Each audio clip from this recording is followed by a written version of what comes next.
새벽 6시 반. 서울 어딘가의 호스텔 방 안, 영국 청년 하나가 러닝 복장을 차려입고 카메라를 켭니다. 오늘의 계획을 들어보니 한강변을 따라 달리며 서울을 구경하겠다는 건데요. 여행을 왔는데 아침 러닝부터 나서는 사람이 얼마나 될까요? 근데 바로 이 사람 그냥 평범한 여행자가 아닙니다. 오늘 소개할 주인공은 영국 출신의 여행 유튜버 캠과 엘리입니다. 두 사람은 세계 각지를 직접 발로 뛰며 여행하는 콘텐츠로 구독자들의 사랑을 받고 있는 커플인데요. 워낙 다양한 나라를 다녀본 만큼 어지간한 것에는 잘 놀라지 않는 편입니다.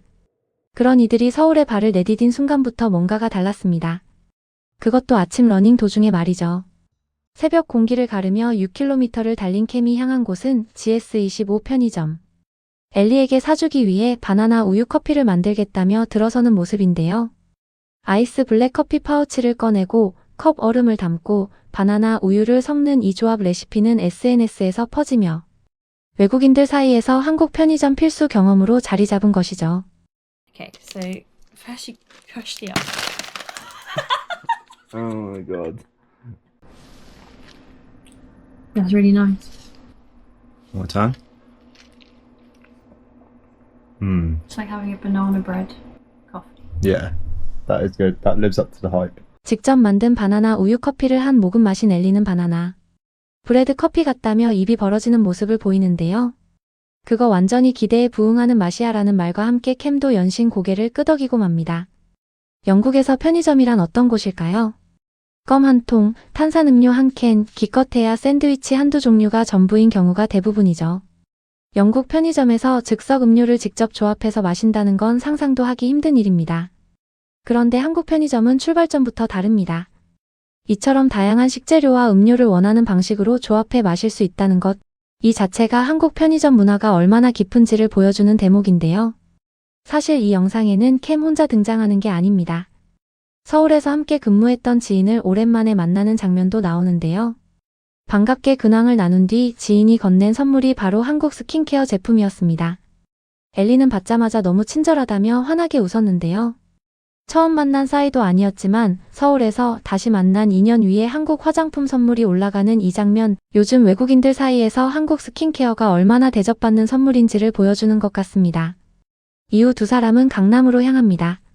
강남 스타일의 그 강남. 유명한 손 동상 앞에서 말춤을 직접 따라 춰보는 엘리의 모습이 귀여운데요. So we just got to the Gangnam style hands now. Look at that.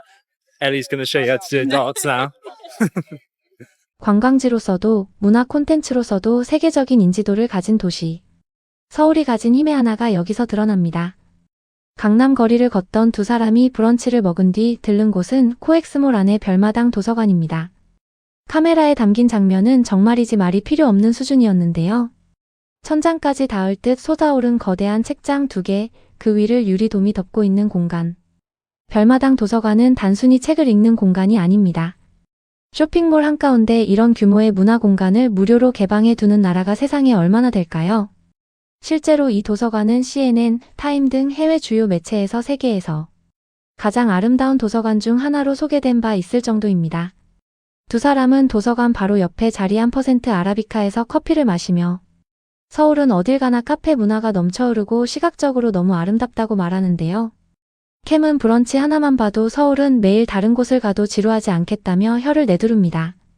저녁에는 명동으로 이동해 미쉐린 가이드에 등재된 명동교자를 찾았습니다. 고작 2명이 낯선 외국인 손님과 같은 테이블에 앉아 식사를 해야 하는 구조였는데도 불구하고 두 사람은 불편함보다 오히려 이 분위기 자체를 특별하다고 느끼는 눈치였습니다. 미쉐린 스타를 받은 식당인데 가격이 여전히 너무 저렴하다며 놀라는 반응을 보이는데요. 식사를 마친 캠이 카메라를 보며 남긴 말은 딱 3글자였습니다. The dinner was unreal. 식사 후 둘이 들른 곳은 세계 최대 규모라는 소문이 도는 서울의 한 세븐일레븐이었습니다. 안으로 들어선 캠은 전용 라면 코너와 직접 끓여 먹을 수 있는 취식 공간을 발견하고 눈을 동그랗게 뜨는데요. 영국은 물론이고 미국이나 유럽의 편의점에서 라면을 직접 끓여 먹을 수 있는 취식 공간을 갖춘 곳은 거의 찾아보기 힘듭니다.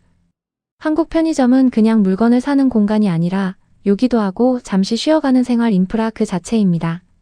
새벽 1시라는 시각에도 불빛 환하게 열려있는 편의점 안에서 라면 코너를 신기하다는 듯 둘러보는 이 영국 커플의 눈빛이 그걸 그대로 말해주고 있었습니다.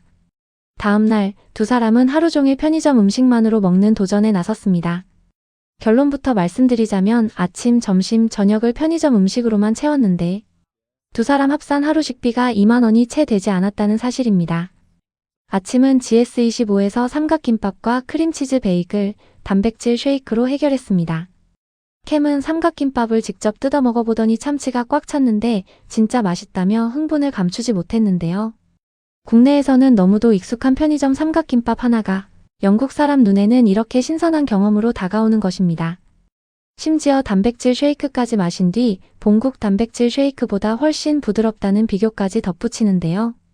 편의점 단백질 쉐이크 하나도 그냥 지나치지 않는 이 두 사람의 시선이 새삼 우리 편의점의 수준을 다시 들여다보게 만드는 것 같습니다.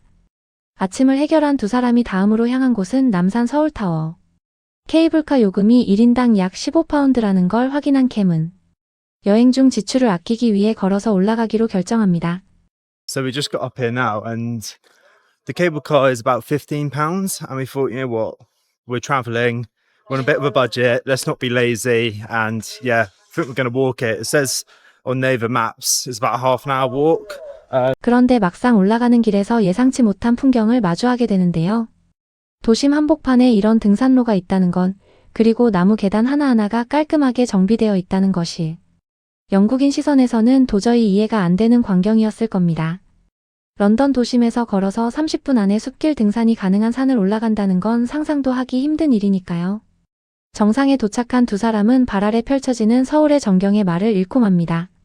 Over there is the Bukhansan mountain range, which is where we were hiking the other day.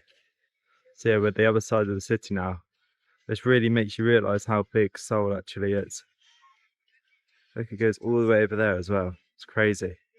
서울타워 주변 난간에는 전 세계 수많은 연인들이 남긴 자물쇠들이 가득했고 그 중에는 캠과 엘리가 직접 달고 온 자물쇠.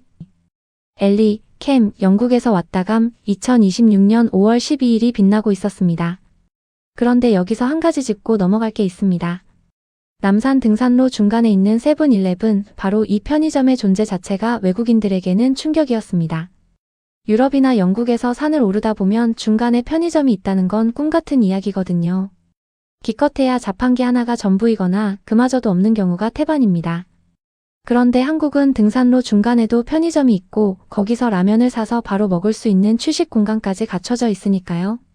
서울타워 근처 세븐일레븐에서 김밥과 각종 스낵을 골라 야외 데크에 펼쳐놓은 두 사람. 캠이 들고 있는 건 돼지고기, 달걀, 김치가 가득한 두꺼운 김밥이었는데요. 한 입 베어 먹자마자 진짜 맛있다는 말을 연거푸하며 엘리에게도 맛을 보라며 권합니다. 두 사람 합산 점심 비용은 5,000원대. 이 가격에 이 퀄리티라는 것이 한국을 한 번이라도 떠나본 분들이라면 얼마나 대단한 일인지 실감하실 겁니다. 해가 뉘엿뉘엿 기울 무렵 두 사람의 발길은 한강공원으로 향했습니다. 한국인들이 편의점 라면을 사다가 한강변에서 먹는 문화를 직접 체험해보기 위해서였는데요.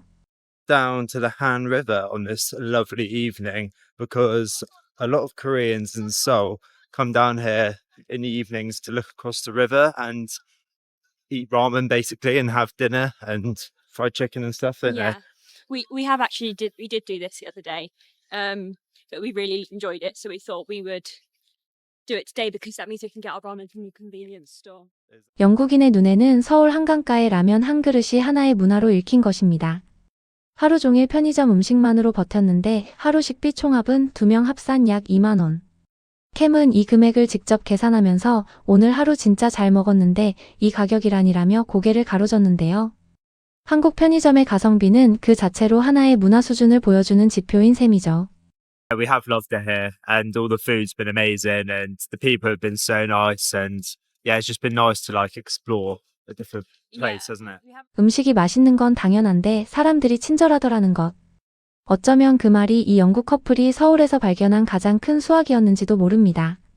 다음 날 서울에서의 마지막 날을 맞이한 두 사람은 카메라에 대고 진심을 담아 말합니다. 서울에서 정말 최고의 시간을 보냈다고. 슬프다고. 우리에게는 그냥 아침마다 지나치는 편의점이고 주말이면 잠깐 올라가는 남산이고 퇴근 후 한 번씩 들르는 한강이지만 지구 반대편에서 온 이 두 사람에게 그 모든 것은 평생 기억에 남을 특별한 장면들이었습니다. 그게 대한민국이라는 나라의 진짜 힘입니다.